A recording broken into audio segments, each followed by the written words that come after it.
बिलासपुर जिला के बरमाना में एसीसी अडानी फाउंडेशन के सहयोग से चेतना संस्था द्वारा आयोजित कहलूर वॉलीबॉल चैंपियनशिप के समापन समारोह में पूर्व केंद्रीय मंत्री एवं हमीरपुर सांसद अनुराग सिंह ठाकुर ने प्रदेश सरकार की वित्तीय नीतियों पर तीखा हमला बोला। मीडिया से बातचीत में अनुराग ठाकुर ने कहा कि हिमाचल प्रदेश सरकार अपनी नाकामियों और कुप्रबंधन का ठीकरा केंद्र सरकार पर फोड़ रही है, जबकि सच्चाई इससे बिल्कुल अलग है। उन्होंने आरोप लगाया कि प्रदेश सरकार द्वारा पेश की गई फाइनेंशियल प्रेजेंटेशन पूरी तरह भ्रामक है और झूठ फैलाने का काम किया जा रहा है।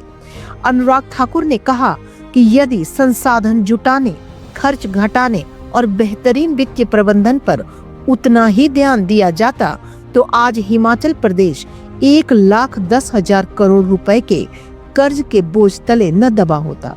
उन्होंने स्पष्ट कहा कि कर्ज चुकाने के लिए नया कर्ज लेना कोई नीति नहीं होती।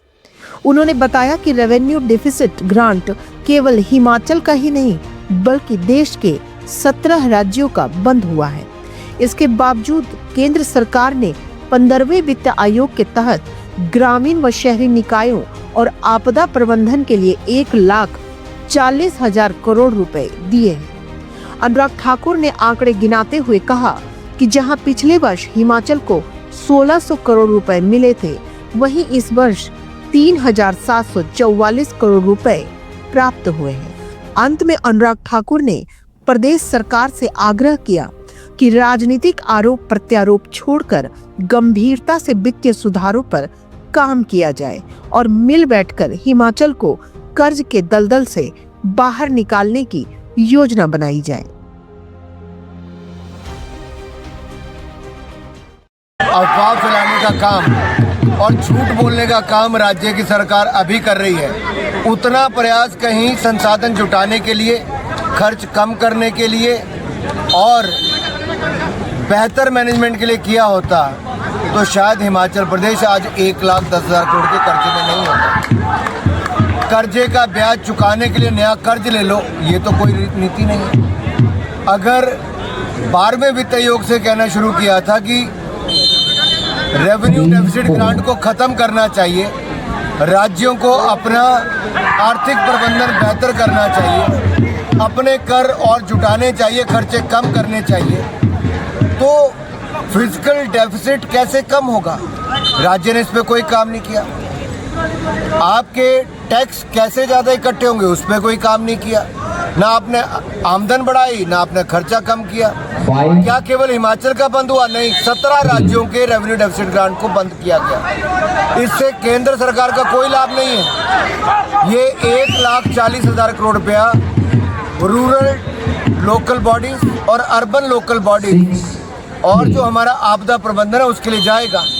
यानी कि गांव का विकास होगा, शहर का विकास होगा, आपदा प्रबंधन में पैसा आएगा, राज्य को पैसा आएगा। जैसे पिछले साल रूरल लोकल बॉडीज को 1,600 करोड़ के लगभग पैसा आया, इस बार 3,344 करोड़ रुपये पैसा आएगा, तो हिमाचल को ज़्यादा पैसा मिलने वाला है। टैक्स डेवोल्यूशन में कांग्रेस के 10 साल में 12,669 करोड़ रुपये आया, मोदी सरकार ने 76,000 करोड़ से ज़्यादा दिया।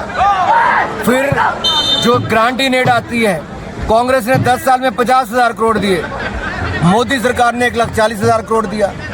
अगर आप ये दो खातों में देखो तो 90,000 और 64,000, 1,54,000 करोड़ रुपया मोदी सरकार ने हिमाचल प्रदेश को 10 साल में ज़्यादा दिया है कांग्रेस के मुकाबले, ज़्यादा। और सेस्की fund, special assistance for states for capital expenditure, infrastructure बनाने के लिए कितना दिया 6 साल में? वो नहीं चाहते कि चुने हुए प्रतिनिधि आए और जो 3,344 करोड़ रुपया रूरल लोकल बॉडीज को, पंचायतों को आएगा, कांग्रेस की सरकार चाहती है हमारे प्रधानों को पैसा ना मिले। और देखना आज भी जो पैसा 15वें वित्त आयोग का बचा है, ये राज्य की सरकार अपने खाते में लेगी और इसका दुरुपयोग करने की। हम गिराने के लिए सरकार के लिए नहीं बैठे, पर जो चलाने वाले वो चला नहीं पा रहे। दिक्कत ये है। हर पंचायत चुनावों को भी बिलासपुर रेलवे लाइन के लिए पैसा देता है, हिमाचल अपना 25% हिस्सा नहीं देता, जमीन खरीद के नहीं देता। 2200 करोड़ रुपया हिमाचल ने देना है, केंद्र फिर भी दे रहा है। ये 3400 करोड़ रुपए का 4 लेन एक्सप्रेस वे बना, कीरतपुर से लेके बिलासपुर तक, ऐसा ही आगे मनाली तक बन रहा है। अगर केंद्र की सरकार PMGSY, CRF और नेशनल हाईवे के प्रोजेक्ट बंद कर दे तो हिमाचल में तो आज के समय पैच नहीं लग रहा है। कितना बजट है हिमाचल की सरकार का PWD का आज के समय? सड़क बनाने के लिए, तनख्वाह देने के लिए नहीं। अगर कैपिटल एक्सपेंडिचर देखा जाए, अगर सबसे कम करने वाले राज्यों में से आज हिमाचल है जो इंफ्रास्ट्रक्चर पे पैसा खर्च कर रहा है। कहाँ आ गया हिमाचल हमारा? और मैं आपको याद करवाना चाहता हूँ, जब 13वें वित्त आयोग की घोषणा हुई, उन्होंने अपनी घोषणा की, तब हिमाचल प्रदेश को लगता था कि हमें ज़्यादा पैसा मिलेगा। उस समय धूमल जी मुख्यमंत्री थे। उस समय क्या हुआ? 35 नेशनल अवार्ड हिमाचल प्रदेश को मिले थे हमें। बाकी राज्यों को 125-150% पैसा दे दिया, हिमाचल को सिर्फ 50% दिया, कम दिया गया पैसा। हम तो नहीं रोए थे, हमने तो DA भी दिया, इंटरिम रिलीफ भी दी, सब कुछ दिया। भाजपा ने वो भी मैनेज किया और सरप्लस बजट 625 करोड़ का दिया। आज अगर आप कुप्रबंधन कांग्रेस करती है और ठीकरा केंद्र पर फोड़ने का प्रयास करे, ये उचित नहीं है। अगर इनसे प्रबंधन नहीं होता, दिल्ली आए, हम लोग साथ में चलेंगे। हिमाचल की सरकार का, हिमाचल राज्य का कर्जा कैसे कम हो, उसके लिए सब मिलकर प्रयास करेंगे।